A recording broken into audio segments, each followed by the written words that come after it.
अब हम लोग यहाँ पे अब देखिए, जब दो गो समीकरण रहता है तो इसको हल करने का बहुत सारा विधि है। लुप्तीकरण विधि, जिसको विलोपन विधि भी कहा जाता है, उसके बाद प्रतिस्थापन विधि है, ब्रज गुणज विधि है, ग्राफ विधि है। हम लोग कोई भी विधि से सॉल्व करके निकाल सकते हैं। जब क्वेश्चन अगर शर्त रखेगा कि नहीं इसको सिर्फ और सिर्फ प्रतिस्थापन विधि से ही बनाना है तो उसी से हमको बनाना होगा। लेकिन यहाँ कोई टर्म एंड कंडीशन नहीं है, सीधा सिंपल सी बात है कि यहाँ पे सिर्फ और सिर्फ एक्स और वाई का मान निकालना है। तो हम लोग आगे बढ़ते हैं और बनाते हैं एक्स और वाई।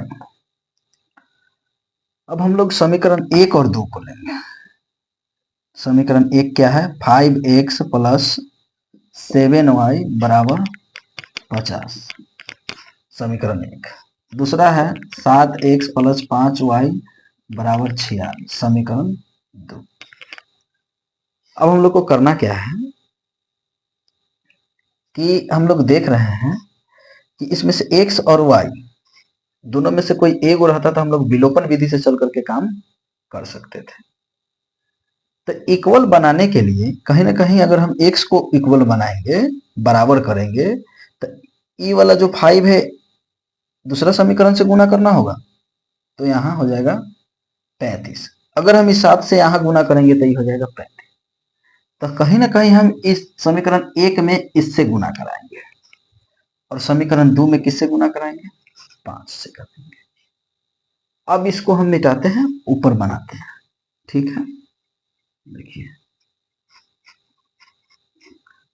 अब हम क्या करेंगे, इसको मल्टीप्लाई करवाएंगे। 7 में 5 से करेंगे तो 7 पचे 35x प्लस 7 सते 49y हो जाएगा। इस 7 पचे 35 हो जाएगा, एक जीरो। समीकरण अब बना 1। ठीक है, अब इसमें हम गुना कराएंगे। 5 में 7 से कराएंगे तो 7 पचे 35x प्लस 50 25y, उसके बाद हो जाएगा 6 25 मल्टीप्लाई होगा, 6 पचे 30, 5 का 20, अब 20